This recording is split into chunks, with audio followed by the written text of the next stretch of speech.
Elias stood frozen on the porch of his childhood home in suburban Chicago. The doors slammed shut with a finality that shattered his world. "Don't come back until you fix yourself," his father's voice thundered from inside, the words slicing through the humid summer air like a knife, leaving the 15-year-old boy with nothing but a backpack and the crushing weight of rejection. It wasn't the first time the whispers had turned to shouts. Elias had always known he was different. From the way he avoided the rough-and-tumble games with the neighborhood boys to the secret crush on his best friend, Jake, the signs had been there. His parents, devout Catholics in a tight-knit community, had suspected for years. The pamphlets on conversion therapy left on his bed, the forced church retreats, the constant prayers for his salvation, it all culminated in that fateful afternoon when they found a love note he'd written but never sent. "You're not our son anymore," his mother had sobbed, her face twisted in a mix of grief and disgust. "We can't have this sin under our roof." And just like that, they drove him to St. Mary's Orphanage on the city's outskirts, dropping him off with a suitcase and a Bible, as if he were a stray dog they no longer wanted. The orphanage was a gray, imposing building that smelled of bleach and despair. Elias was assigned a bunk in a room with 5 other boys, all with their own stories of abandonment. The staff, overworked and underpaid, offered little comfort. "You'll get used to it," Sister Margaret said, her voice flat as she handed him a threadbare blanket. But Elias didn't get used to it. Nights were the worst, lying awake listening to the sniffles and whispers of his roommates, his mind replaying the betrayal over and over. Why couldn't they love him as he was? Was being gay really such a crime? The questions gnawed at him, fueling a deep-seated anger that simmered beneath his quiet exterior. Days blended into weeks. Elias kept to himself, excelling in school as a way to escape. He buried himself in books, dreaming of a life beyond the cold walls. It was during one of those endless afternoons in the orphanage library that he first met Roman. Roman Harrington was a 35-year-old businessman from New York, visiting Chicago for a conference. Childless and recently widowed, he had decided to adopt, driven by a desire to give back after his wife's death from cancer.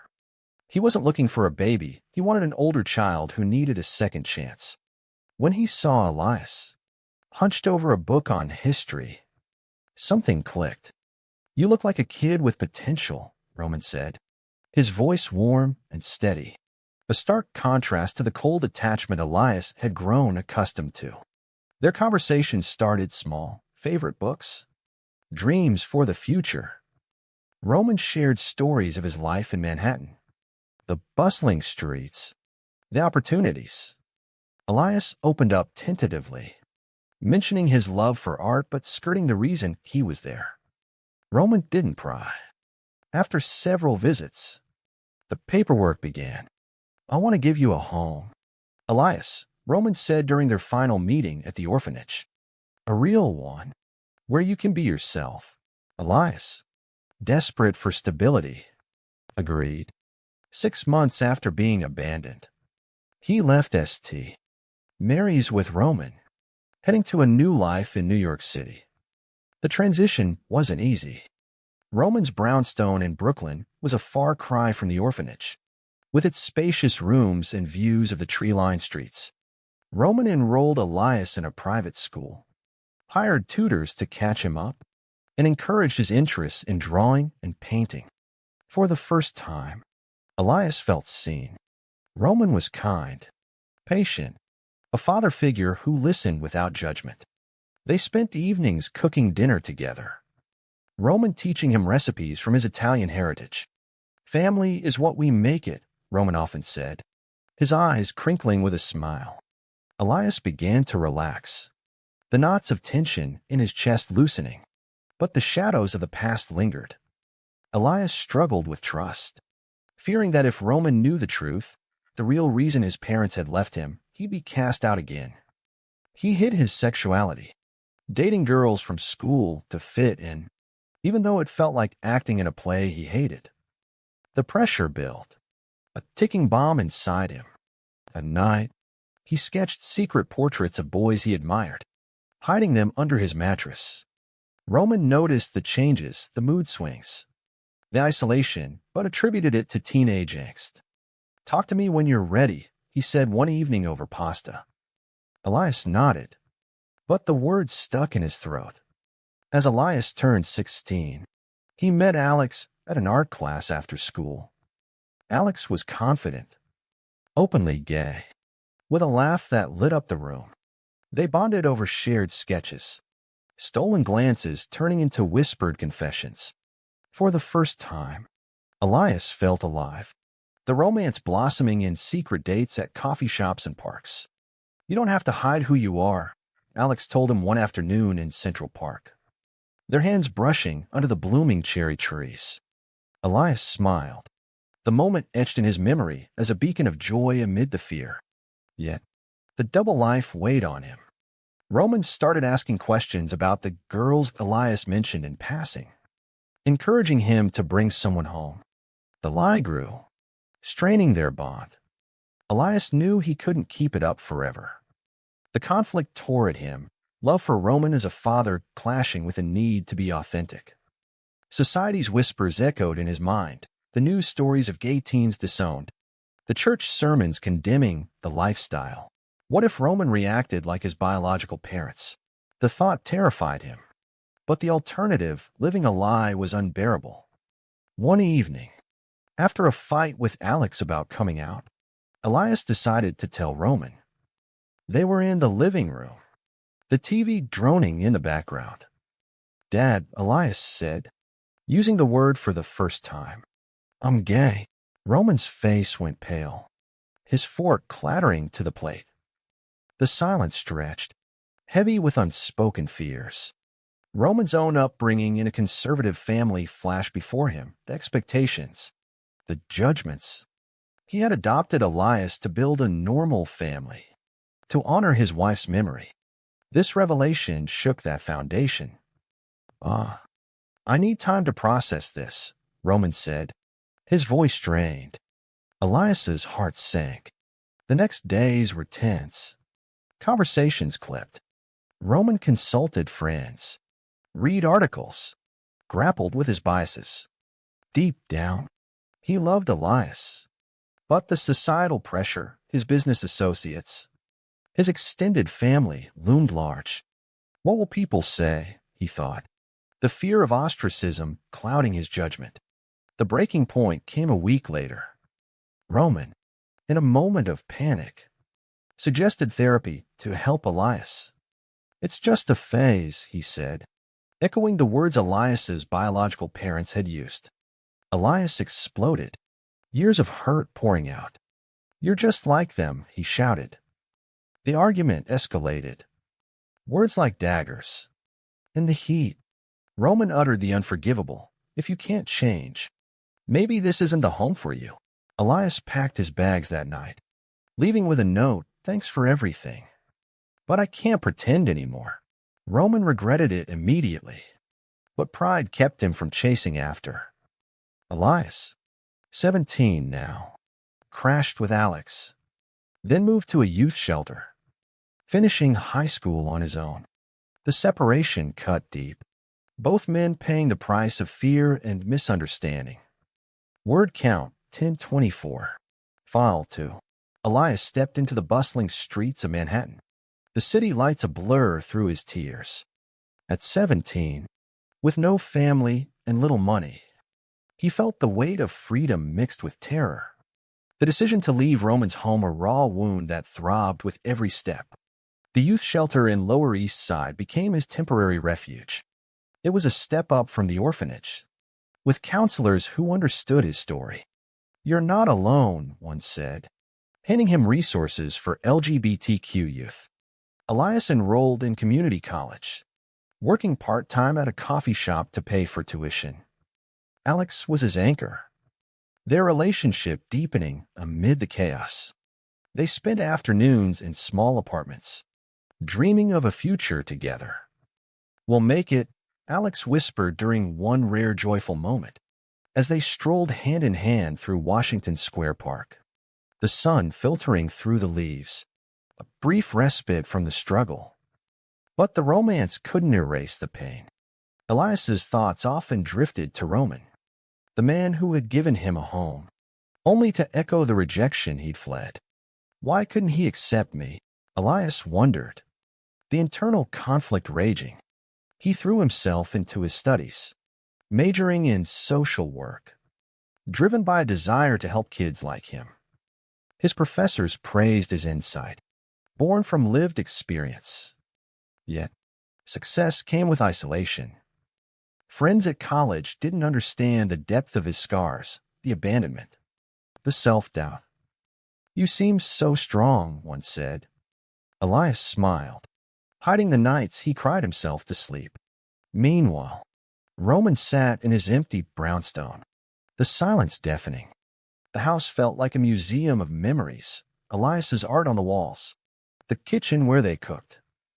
Regret gnawed at him. He had let fear dictate his actions, pushing away the only family he had left. Roman threw himself into work, his real estate firm thriving. But the success was hollow. He attended church less, questioning the doctrines that had shaped him. A colleague, openly gay, shared his story one day over lunch. "It gets better," he said. Roman listened. Seeds of change planted. Years passed. Elias graduated with honors at 21, landing a job at a nonprofit aiding LGBTQ youth. He moved to a small apartment in Brooklyn, Alex by his side. Their life was simple but filled with love, movie nights, weekend trips to the beach. One sunny afternoon in Coney Island, they walked along the shore, waves lapping at their feet, laughter echoing. This is what happiness looks like, Elias thought, the moment a balm for old wounds. But cracks appeared. Alex wanted more marriage, kids, but Elias hesitated, haunted by his past. "What if I'm not enough?" he confessed. The mouth wan grew, their arguments intensifying. Alex accused him of holding back, Elias of pushing too hard. The breakup came suddenly, after a fight about commitment. "I love you, but I can't wait forever," Alex said, packing his bags. Elias let him go, the loss reopening old scars. Alone again, Elias focused on work. He rose quickly, becoming a counselor, his empathy drawing kids to him. One boy, Sam, reminded him of himself, abandoned for being gay. "You'll survive," Elias told him, the words a mantra for his own life.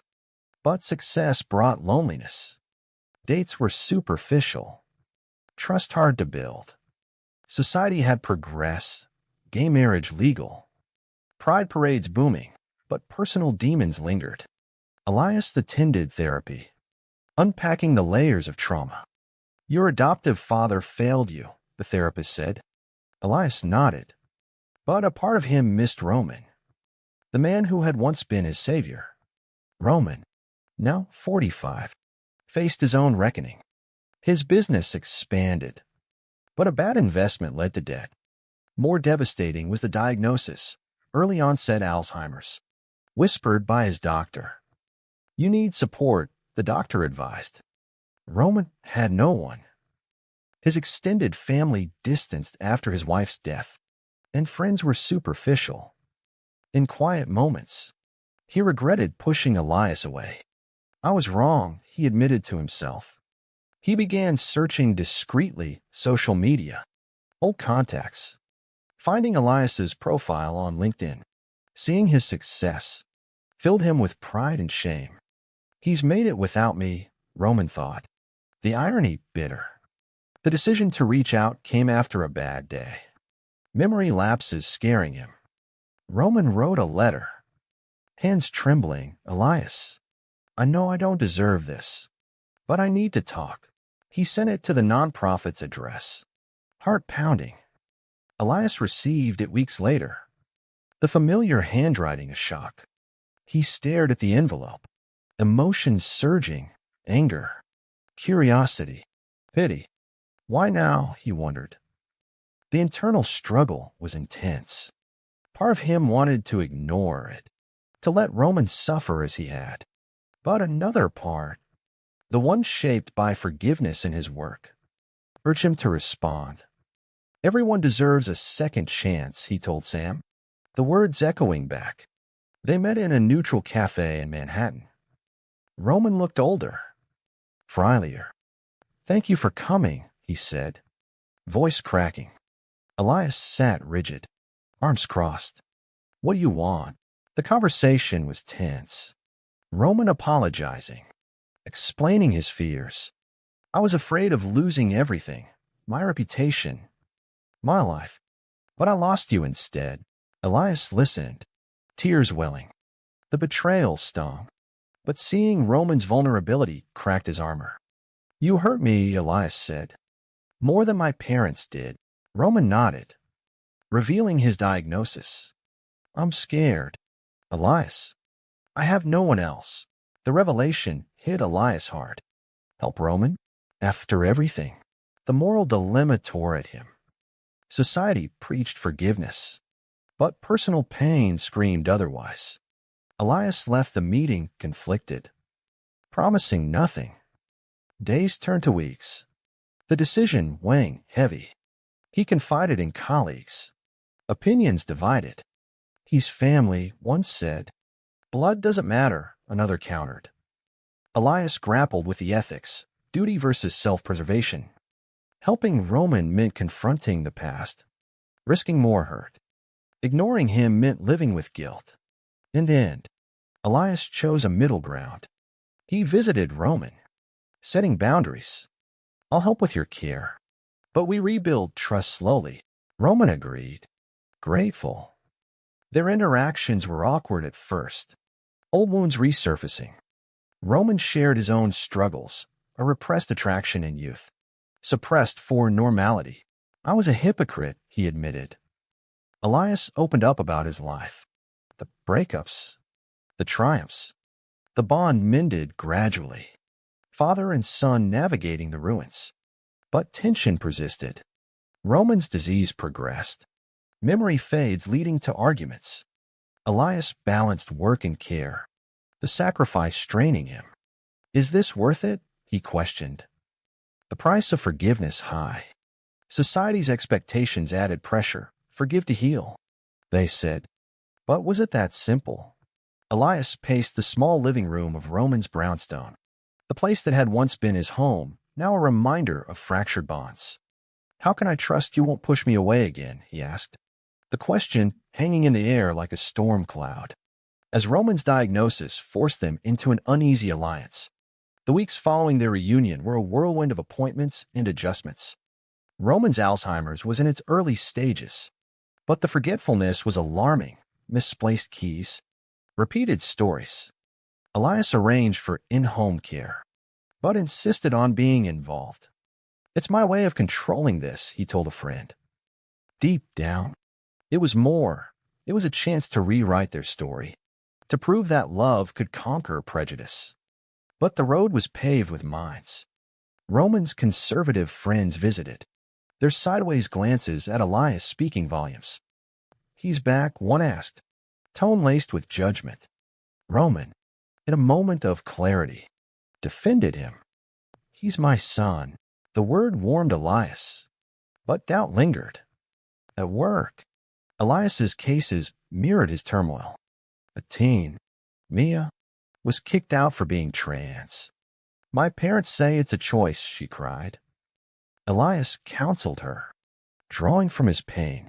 It's not. And you deserve love. But helping others highlighted his hypocrisy, preaching forgiveness while harboring resentment. His supervisor noticed the strain. Take time off, she suggested. Elias refused. Work his escape. But the balance tipped when Roman had a bad day, accusing Elias of stealing. You're just like those people, he muttered. The words an echo of past bigotry. Elias stormed out, rage boiling. Why am I doing this? He yelled to the empty street. The answer came in unexpected forms. Elias met Lucas at a support group for LGBTQ adults with family issues. Lucas was a teacher, kind-eyed and patient. His own story of rejection similar. They bonded over coffee, conversations flowing easily. Forgiveness is for you, not them, Lucas said. Their first date was in a quiet bookstore. Light filtering through windows. A moment of normalcy Elias craved. The romance blossomed slowly. Lucas understanding his divided attentions.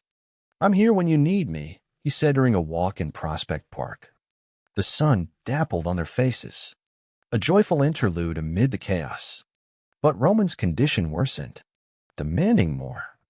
Elias moved back in temporarily. The house a battlefield of emotions. They talked late into nights. Roman sharing regrets. "I was scared of what I didn't understand," he confessed. Elias shared his journey, the shelter, the breakup with Alex, the self-doubt. "You made me stronger. But you also broke me," he said. The honesty was cathartic, but painful. Society's role loomed large. The media's stories of reconciliation, the pressure to honor thy father. Elias questioned it all. Was forgiveness a virtue or a trap? A crisis hit when Roman wandered out at night. Lost in the city, Elias found him hours later, shivering on a bench. "I forgot where home was," Roman sobbed. The incident shook Elias, forcing a decision. He hired full-time help, but committed to weekly visits. "We're family," he told Lucas. The relationship with Lucas deepened. An anchor.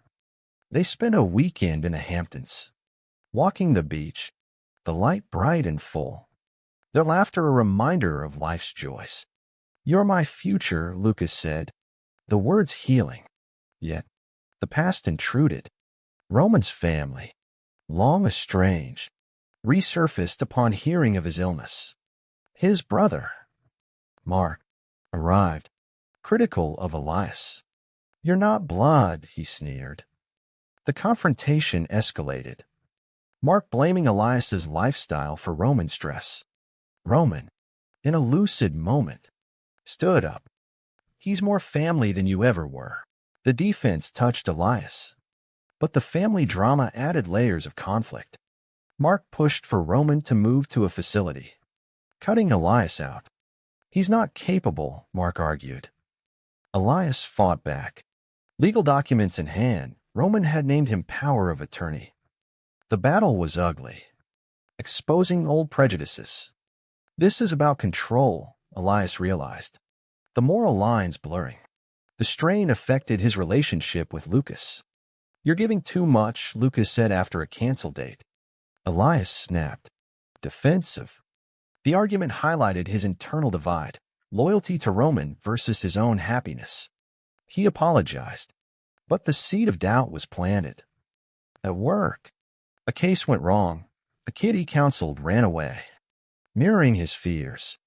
"Am I helping or just projecting?" he wondered. Roman's moments of clarity brought breakthroughs. One evening, he pulled out old photos, reminiscing. "I adopted you because you reminded me of myself, lost, needing a chance." He revealed his own youthful confusion, a crush suppressed. "I thought ignoring it made me strong." The admission bridged the gap. Elias seeing Roman not as villain, but as victim of the same system. The societal critique sharpened how norms crushed individuals, forcing choices between authenticity and acceptance. As months passed, Elias navigated the tightrope. He and Lucas reconciled, planning a future. Roman's disease stabilized with medication, but the future was uncertain. Elias reflected on the costs, the time lost, the emotional toll. Was the reconciliation worth it? The question haunted him. A catalyst for growth. He started a blog, sharing his story anonymously, sparking discussions on forgiveness in the LGBTQ community. Responses varied. Some praised his compassion. Others warned of toxicity.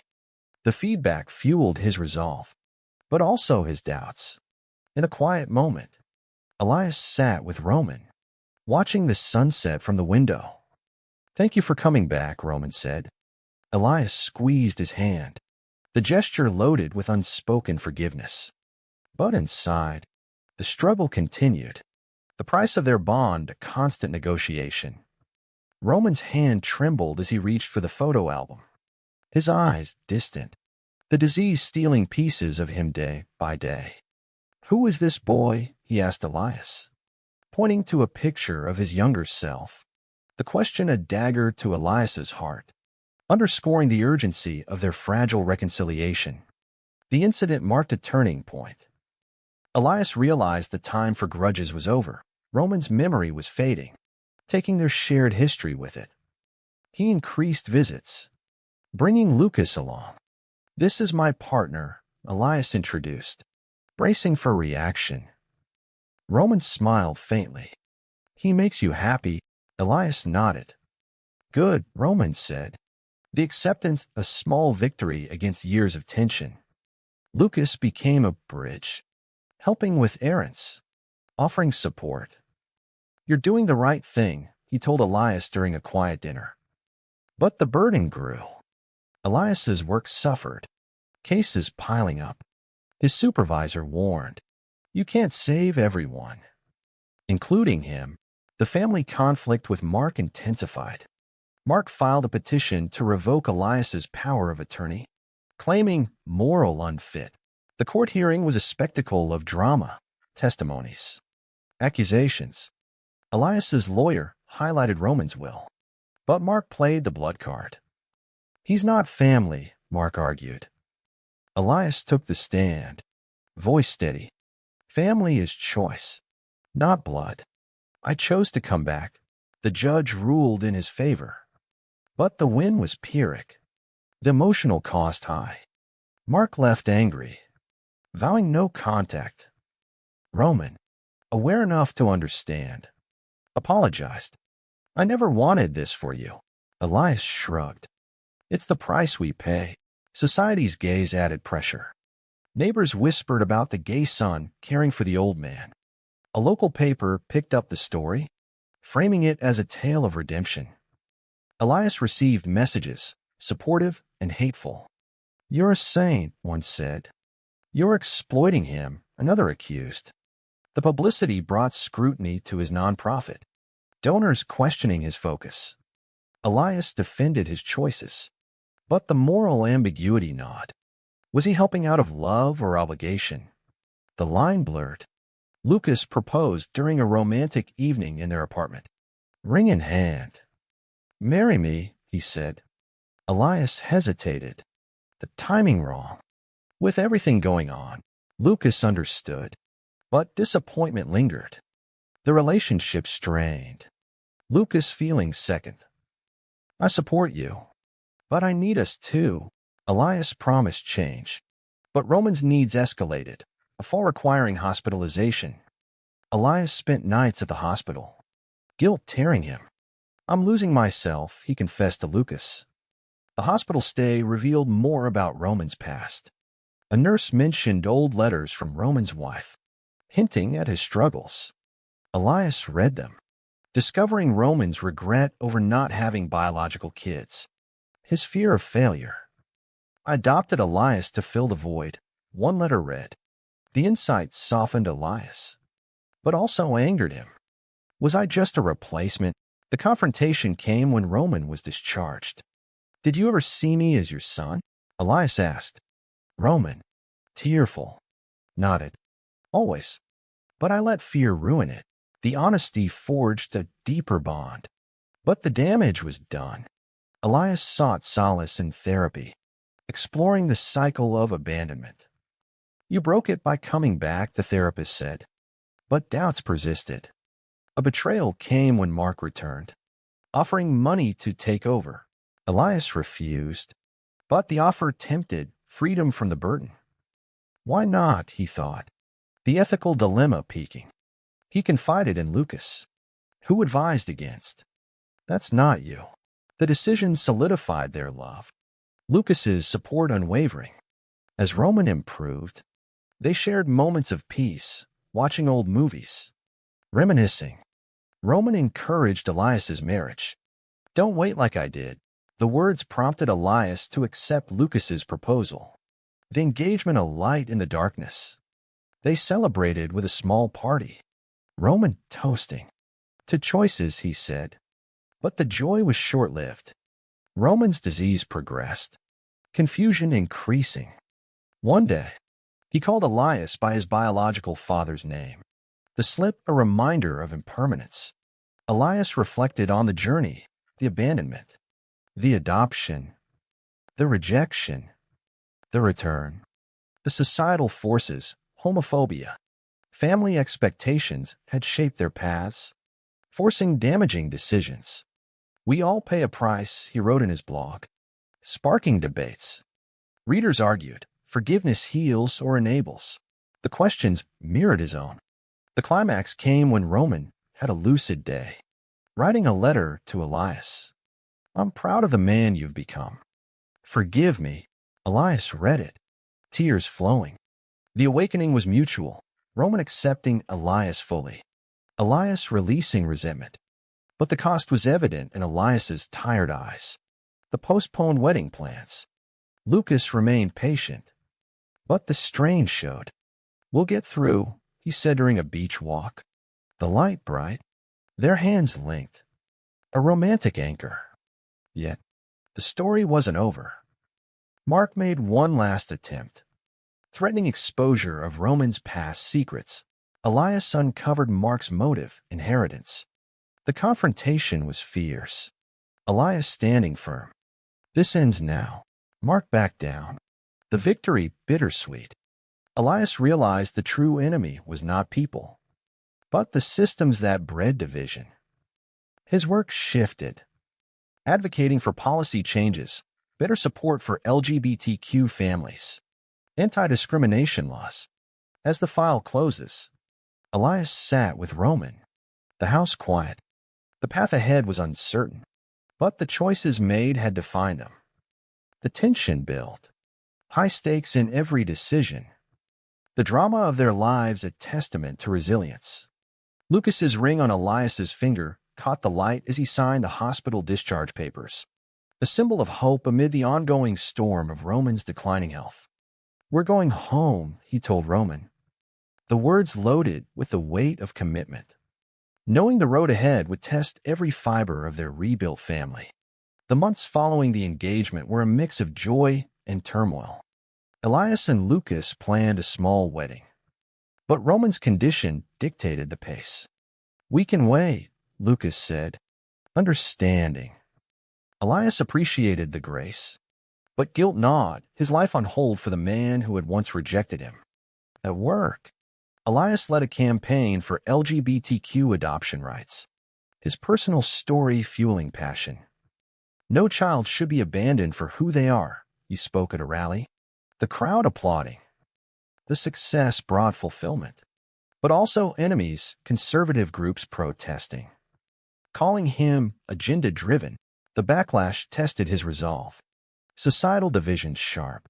Roman's lucid days became treasures. They discussed life, Roman sharing wisdom. Don't let fear rule you like I did. Elias opened about his fears of marriage, the abandonment scars. What if I fail? Roman reassured. You won't. The conversations healed.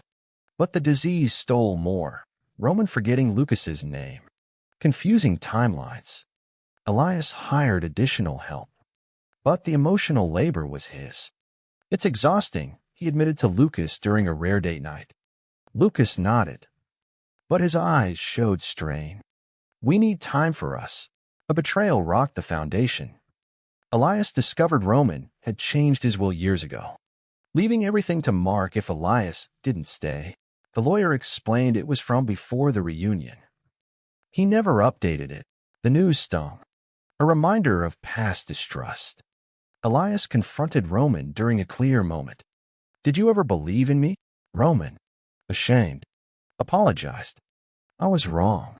I'll fix it. The process was arduous. Lawyers involved. Mark notified. Mark's fury led to a phone call. You're manipulating him. Elias hung up. The accusation, hitting home. Was he? The moral quagmire deepened. Helping Roman meant sacrificing his wedding, his career momentum. Colleagues advised stepping back. You owe yourself happiness. But duty pulled. Elias's therapy sessions focused on boundaries. Forgiveness doesn't mean self-sacrifice, the therapist said. Elias struggled to apply it. The conflict internal and intense. Lucas reached a breaking point after a canceled weekend. I love you, but this is too much. The argument was raw. Tears shed. Choose us, Lucas pleaded. Elias, torn, promised change. They reconciled with a trip to the mountains. The fresh air reset. This is what I want, Elias said. Their embrace in the sunny meadow a romantic renewal. But back in the city, reality intruded. Roman's health took a turn, a minor stroke. Hospitalized again. He begged Elias to stay. You're all I have. Elias complied. The decision costing a work promotion. The sacrifice fueled resentment. Why am I paying for his mistakes? He vented to a friend. The friend suggested confrontation. Elias did, listing the hurts, the rejection, the therapy suggestion, the abandonment echo. Roman listened, tears streaming. I can't change the past, but I'm sorry. The apology was genuine, prompting Elias's own reflection. Had he contributed to the rift by leaving so abruptly? The awakening came gradually. Elias organized a support network, friends, community. He delegated more, reclaiming time. The wedding date was set. Roman excited to attend. My son getting married, he beamed. The preparation brought joy, but tension simmered. Mark crashed a family meeting, accusing fraud. The police were called. The scene chaotic. Elias stood his ground, the ordeal strengthening his resolve. Society's role in their saga became clearer. Elias's blog post went viral, debating adoption in LGBTQ contexts. Is blood thicker than choice? Readers asked. The discussions mirrored his life. Elias engaged, his views evolving. Forgiveness is a tool, not a mandate. As Roman stabilized, Elias focused on the wedding. Lucas and he exchanged vows in a park. Roman in the front row, clapping weakly. The moment was bittersweet, joy tempered by fragility. I do, Elias said. The words a commitment to Lucas. Roman, himself. The reception was lively. Toast to resilience. Roman's speech moved everyone. Elias taught me love has no conditions. The night ended with dances. The family united momentarily. But the high was short-lived. Roman's decline accelerated post-wedding, requiring a nursing home. Elias visited daily, the goodbye looming. You've given me a second chance, Roman said. Elias nodded. The price paid in full, the years lost. The heartaches. The drama peaked in quiet moments, the choices defining their legacies. The nursing home's sterile hallway echoed with Elias's footsteps as he approached Roman's room. The latest test results in hand confirming the inevitable. How much time? He asked the doctor. The question a culmination of years of sacrifice, forcing him to confront the end of their turbulent journey. The prognosis was months, at best. Elias broke the news to Roman, who took it with surprising calm. I've had a good life, thanks to you. The words were a balm, but the reality hit hard. Elias arranged hospice, balancing it with his new marriage. Lucas was supportive, but the strain showed in small ways, missed anniversaries, quiet nights. We are in this together, Lucas said, but Elias felt the weight alone. Work provided distraction. Elias's advocacy led to a bill proposal for better protections in adoptions. He testified in Washington. His story compelling. Abandonment leaves scars that society must heal. The applause was gratifying, but backlash followed, threats from opponents. You're destroying families, one email read. The danger added tension. Elias hiring security. The societal mouth-on was stark. Progress versus tradition, love versus fear. Roman's final months were a mosaic of memories and regrets. They reviewed photo albums. Roman recounting stories. Remember the day I adopted you? Elias smiled.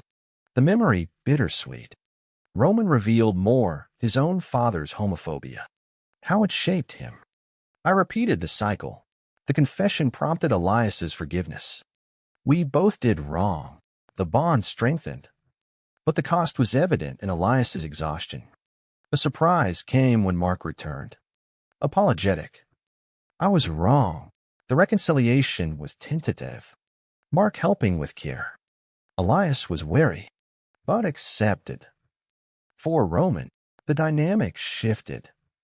Family expanding. But betrayal lurked. Mark questioned the will again. Elias discovered Mark's financial troubles. The motive clear. The confrontation was intense. This isn't about Roman, it's about money, Mark denied, but left defeated. The incident reinforced Elias's caution. The ethical choice is endless. Lucas and Elias's marriage faced tests. A fight over relocation for Elias's job escalated. You're choosing him over us again. Elias realized the pattern. The damage from past traumas. They sought couples therapy. Unpacking the layers. I need to let go, Elias admitted. The sessions helped. Their love rekindled in small gestures. A surprise picnic in the park. Laughter under the sun.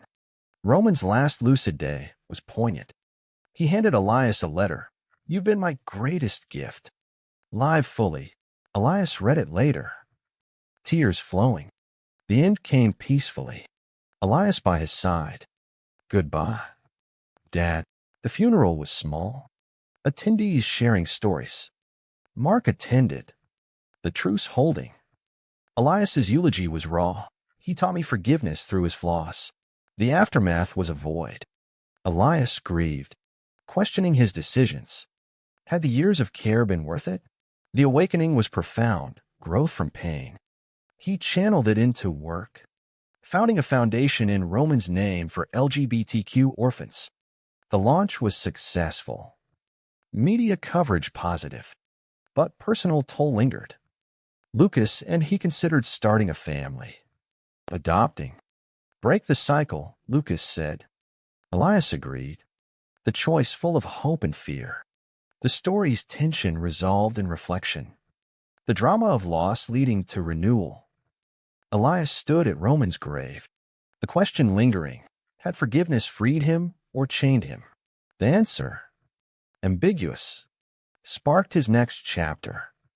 The nursing home's sterile hallway echoed with Elias's footsteps as he approached Roman's room. The latest test results in hand confirming the inevitable. How much time? He asked the doctor. The question a culmination of years of sacrifice, forcing him to confront the end of their turbulent journey. The prognosis was months, at best. Elias broke the news to Roman, who took it with surprising calm. I've had a good life. Thanks to you. The words were a balm, but the reality hit hard. Elias arranged hospice, balancing it with his new marriage. Lucas was supportive, but the strain showed in small ways, missed anniversaries, quiet nights. We are in this together, Lucas said, but Elias felt the weight alone. Work provided distraction. Elias's advocacy led to a bill proposal for better protections in adoptions. He testified in Washington. His story compelling. Abandonment leaves scars that society must heal. The applause was gratifying, but backlash followed, threats from opponents. You're destroying families, one email read. The danger added tension. Elias hiring security. The societal mouth-on was stark. Progress versus tradition, love versus fear. Roman's final months were a mosaic of memories and regrets. They reviewed photo albums. Roman recounting stories. Remember the day I adopted you? Elias smiled. The memory bittersweet. Roman revealed more, his own father's homophobia. How it shaped him. I repeated the cycle. The confession prompted Elias's forgiveness. We both did wrong. The bond strengthened. But the cost was evident in Elias's exhaustion. A surprise came when Mark returned. Apologetic. I was wrong. The reconciliation was tentative. Mark helping with care. Elias was wary, but accepted. For Roman, the dynamic shifted. Family expanding. But betrayal lurked. Mark questioned the will again. Elias discovered Mark's financial troubles. The motive clear. The confrontation was intense. This isn't about Roman, it's about money, Mark denied, but left defeated. The incident reinforced Elias's caution. The ethical choice is endless. Lucas and Elias's marriage faced tests. A fight over relocation for Elias's job escalated. You're choosing him over us again. Elias realized the pattern. The damage from past traumas. They sought couples therapy, unpacking the layers. I need to let go, Elias admitted. The sessions helped. Their love rekindled in small gestures, a surprise picnic in the park. Laughter under the sun. Roman's health fluctuated. Good days mixed with bad. On one, they walked the nursing home garden. Roman leaning on Elias. I'm proud of you. The moment was tender. A far cry from their past conflicts. Elias shared his plans for the foundation. Roman nodding approval. Do it for the kids. The family dynamics evolved with Mark's involvement. He brought old family relics. Sparking stories. Elias learned about Roman's youth, the pressures he faced.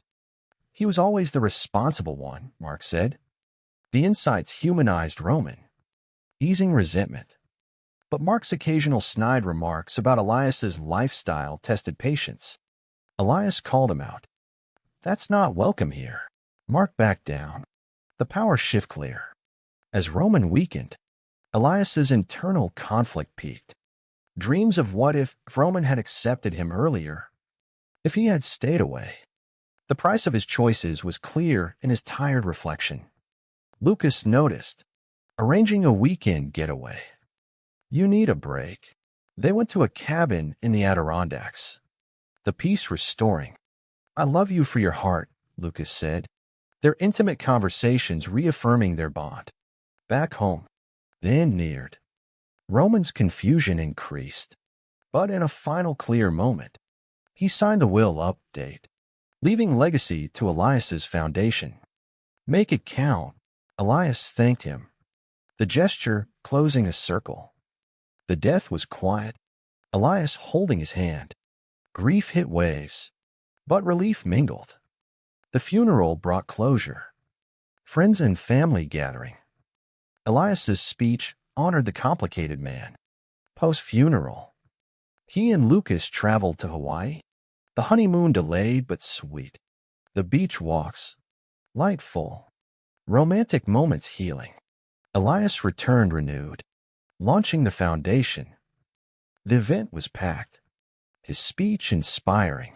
From abandonment to advocacy. We can change. The success was his triumph. The drama's resolution a testament to endurance. Elias stood at the podium. The foundation's launch a culmination of pain turned purpose. This is for every kid left behind, he said. The applause hiding the internal storm. As the ghost of Roman's choices lingered in every word. The foundation thrived. Grants helping orphans. Programs educating families. Elias became a figurehead. Interviews highlighting his story. How did you forgive? Reporters asked. Elias answered honestly. It wasn't easy. And it's not complete.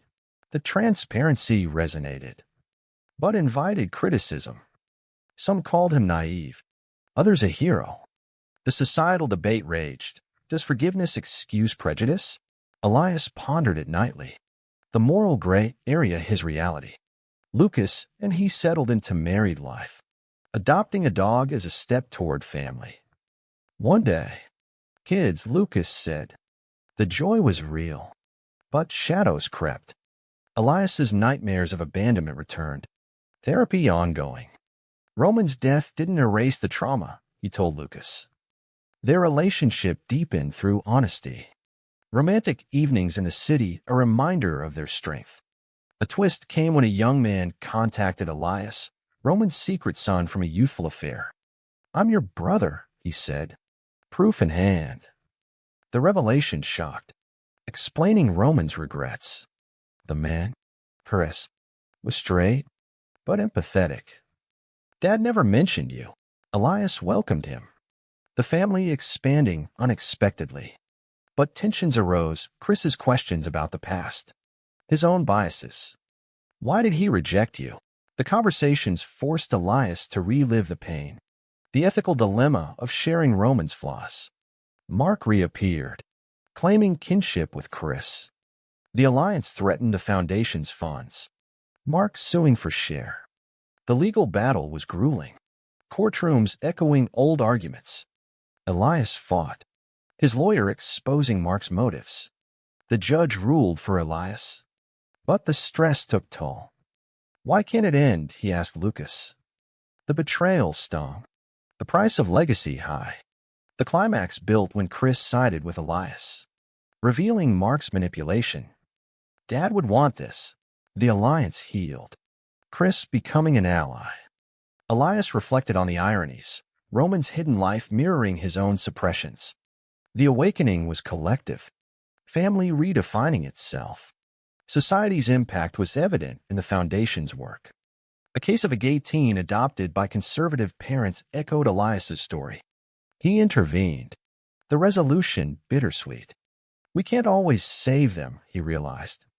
The work fulfilled, but exhausted. As years passed, Elias and Lucas adopted a child, a boy named after Roman. The decision was loaded, the cycle broken. The family moments, parks, beaches were joyful, romantic in their completeness. But the past whispered. The choices cost eternal. The drama resolved in peace, but the tension of life continued. The story a tapestry of hurt and healing. Elias stood at the podium. The foundation's launch a culmination of pain turned purpose. "This is for every kid left behind," he said, the applause hiding the internal storm.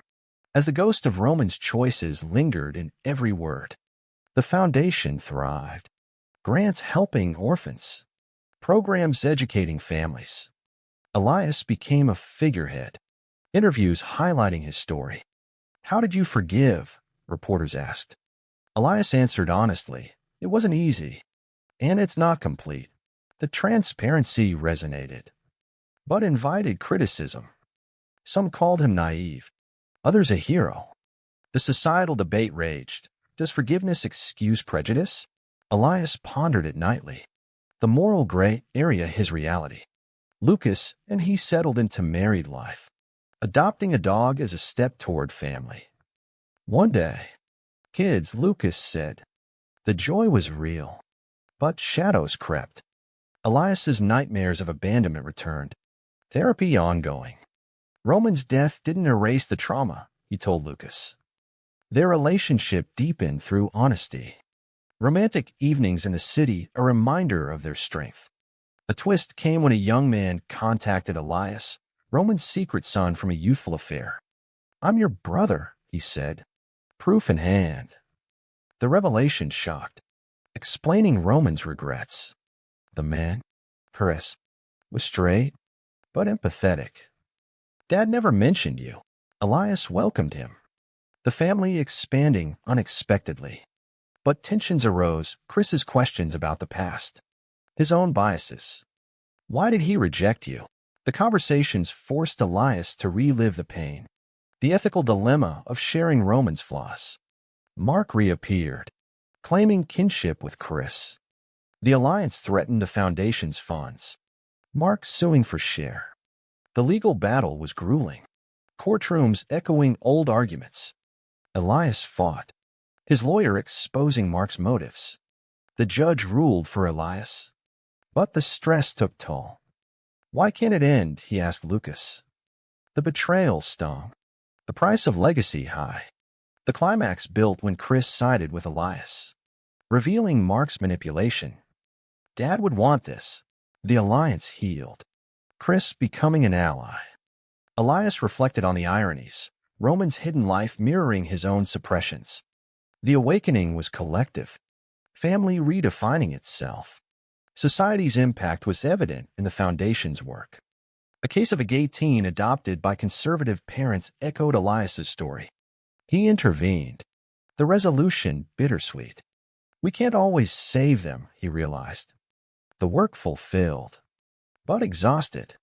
Chris's integration brought new dynamics. They spent holidays together. Stories shared. Chris's wife and kids added warmth. The family mosaic complete. Elias mentored Chris's son, the role reversing. You're good at this, Chris said. The bond grew. But old wounds ached during discussions of Roman. He was flawed, but he loved, Elias said. The Foundation faced a scandal, a donor pulling out due to Elias's controversial past. The board pressured him to step down. Elias refused, fighting for his vision. The crisis tested alliances. Chris supporting. This is your legacy. The resolution strengthened the organization. Donations surging from supporters. Lucas and Elias's adoption process was arduous. Background checks highlighting Elias's past. Does abandonment make me unfit? He worried. The agency approved. The boy, little Roman, arriving.